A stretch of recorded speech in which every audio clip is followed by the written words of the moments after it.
Hey everyone, welcome to my kitchen. I'm Bethany, and today's recipe I'm going to be showing you how to make one of the top comfort food recipes, which is baked mac and cheese. It is very much all the things that you would want in a mac and cheese. It's creamy, it's cheesy, and it also has a little bit of a bite of texture on it from a herbed breadcrumb mixture that I really like to add. It's delicious and very cheesy. So let's get right into it.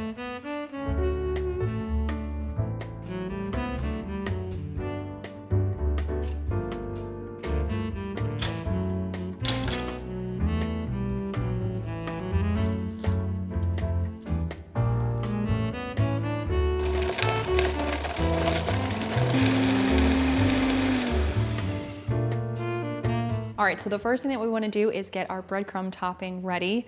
So I'm doing a half a cup of homemade breadcrumbs, and I just toasted regular sandwich bread and blended in a blender. It's the best way to make a homemade breadcrumb, and you don't have to use store-bought, which I don't really like the quality of those. And then for just a little bit of bright flavor, we're gonna do 1 tablespoon each of fresh parsley and fresh basil.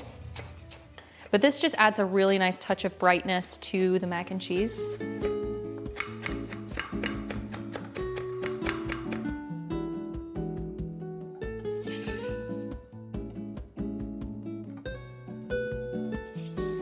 And then we're gonna add 2 tablespoons of melted salted butter, then a 1/4 teaspoon of garlic powder. Just add a touch of garlic. I know mac and cheese doesn't typically have garlic, but I'm gonna put it on top. Then we're gonna add a 1/4 cup of freshly grated Parmigiano Reggiano. Always. If this is a mac and cheese, you know that this cheese is gonna be involved. And this just adds a nice richness and a little bit of cheese to the breadcrumb topping. Rather than just adding breadcrumbs to the topping, we're kind of elevating it a little bit, adding simple touches to create a nice flavor. Okay, then we'll mix that together.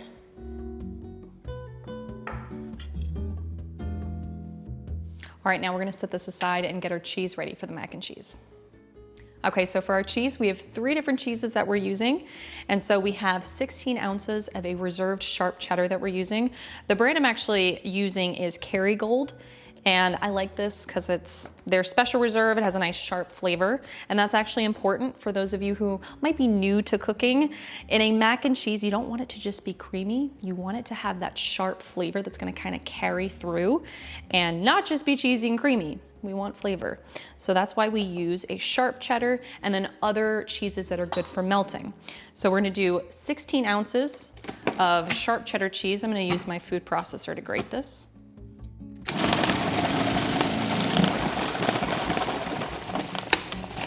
Then our next cheese is we're gonna do 4 ounces of Gruyère, and this is a really nice creamy cheese. It's great for mac and cheese. It adds just a really nice creaminess.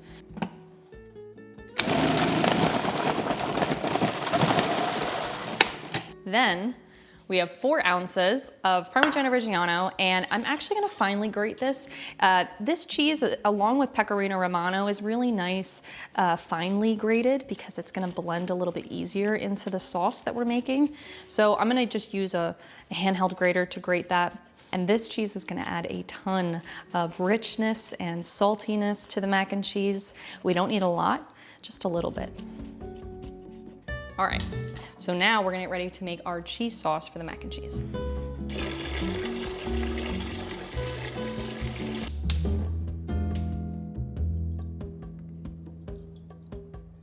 All right, so we have our pasta water ready to go, and we're not gonna be using elbow macaroni. I'm gonna be using something a little bit more exciting for a pasta shape. So this is kind of a mix between elbow and shell, so it's like a shellbow, shellbow macaroni, but this is a more Italian type of one. So I like this because it just adds a really nice texture, gets the cheese caught up in it, but it's a little bit bigger than macaroni. So we're gonna add that to a very well salted pot of water.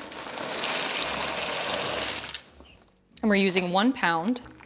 And we're just gonna stir that together just to make sure that nothing sticks. It's always important to stir the pasta after you've added it.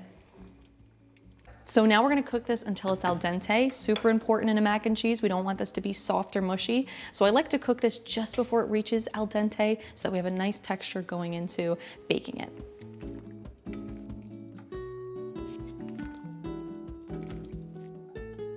All right, so to make our cheese sauce for the mac and cheese, we're gonna use a large saucepan because I'm gonna add all the ingredients in there, including the pasta.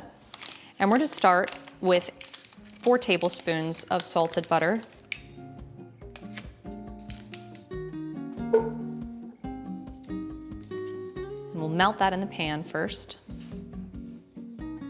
So when the butter is mostly melted or completely melted, we're gonna add a 1/4 cup of all-purpose flour. You always do equal parts butter and equal parts flour. And we're gonna cook the butter and the flour just until that flour smell is kind of cooked off, and we're gonna whisk constantly. We don't want any burning. Then after our butter and our flour are cooked, we're gonna add 3½ cups of whole milk. And we're gonna slowly add that milk in and whisk constantly.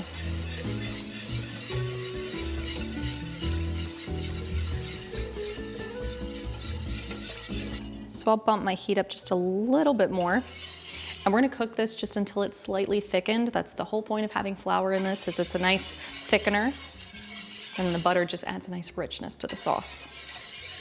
We don't need to whisk as much in this step, but it's nice to whisk out any clumps that you might see.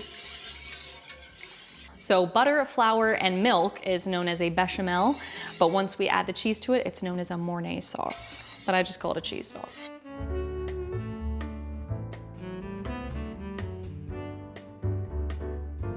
Okay, so we've been cooking the sauce for just a couple minutes, and to test if it's properly thickened, we'll just see if it coats the spoon. Just like that. So that's how you know that your sauce is ready to go with the cheese.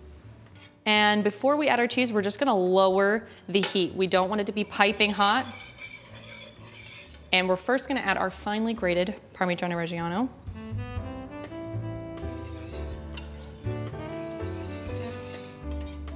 We'll whisk that until that's nicely incorporated.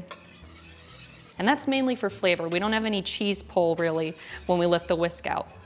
Now we're gonna do half of our cheddar and our Gruyère, and we mix that together so that everything can equally go in here.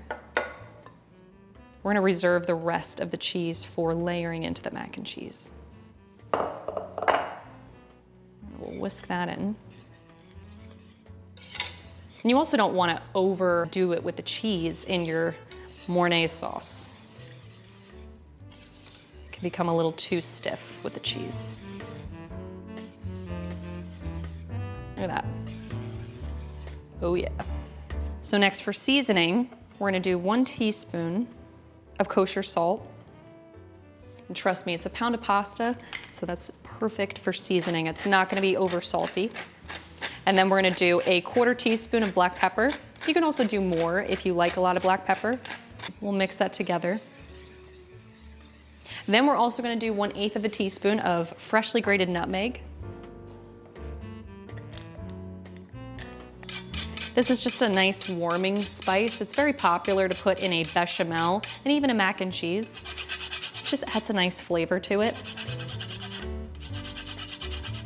Just have to make sure you don't lose your nutmeg, because I've dropped multiple of these whole nutmegs into bolognese sauces and then end up losing them, so. All right, that looks good. Mix that in. And now we're gonna put all of our pasta in here. I like to actually have the pasta right out of the pot put in here, but it's a little different filming this recipe. And there actually is a good bit of pasta water in with our pasta. All that delicious cheese sauce. And what I like about using like a slotted spoon to transfer the pasta is we're getting a good bit of pasta water in there, and that has nice starches in it, which can help thicken and create a creaminess to our mac and cheese. And I also like to reserve pasta water for this recipe. So I'm gonna put a 1/2 cup in here. I like to reserve at least a cup to add to this recipe. And it just helps loosen things up if it gets a little too stiff. And then also brings in those starches, helps create a creamy consistency.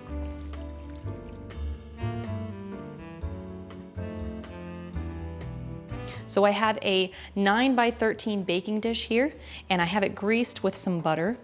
And I'm gonna put actually half of the mac and cheese in here. You don't have to do this, but I like to do a little bit of cheese halfway so we get a nice cheese pull. And oop. Got some chunks in there. Those ones didn't get blended in the food processor, but we'll just spread that out. And then we're gonna put the rest of our mac and cheese over top. So we'll spread that macaroni evenly out with the cheese sauce. Now our remaining cheese will get sprinkled on top. This already smells so good. I love anything with cheese, but especially a dish that has a lot of cheese in it. I'm a huge fan of. All right, and then we have our herbed breadcrumb mixture. We'll sprinkle that over top.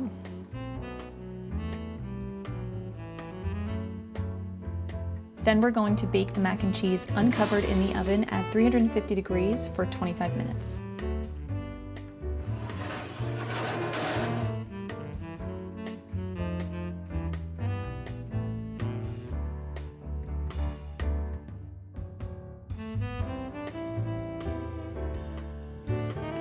All right, so our mac and cheese is out of the oven and I have been patiently waiting to try it.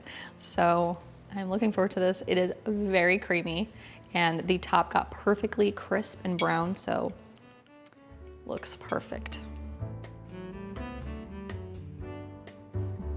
Lots of cheese pull here. That is so good. It is delicious. Definitely a elevated artisanal type of mac and cheese, but it is so good. The flavor is just right. You have that sharp cheddar coming through. You have the Parmigiano Reggiano, which is just a hint because we did just a little compared to the cheddar. And then you have that crispy breadcrumb topping with just that touch of garlic powder. I feel like it's very necessary. I didn't have that originally in the recipe when I tested this, but I love the herbs. I just feel like mac and cheese needs some herbs. And so I just love it. I think that this is really everything that I could want in a mac and cheese. This is so good, so flavorful. I obviously love a mac and cheese that's like a little bit orange, but none of the cheeses that I use have that coloring in it. I don't know if that's really natural, but you can really use any cheese you like in this. You can customize it.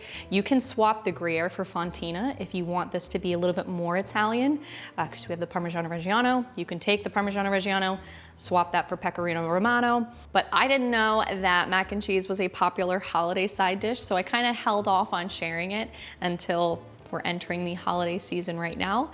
So this is a great dish to make for Thanksgiving or Christmas. It's a crowd pleaser. My family loved this. I served this to my parents and they loved this. I made it actually for a Super Bowl party back in the wintertime when I was really testing it out, and everybody loved it. So I hope you guys enjoy this if you try it. And as always, you can let me know if you've tried it. You can let me know in the comments or write a review on our website.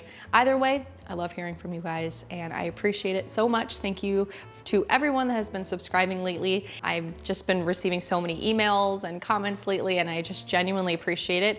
And I just want you guys to know that I do my best to respond to every comment here on YouTube. It is me answering, not anybody else.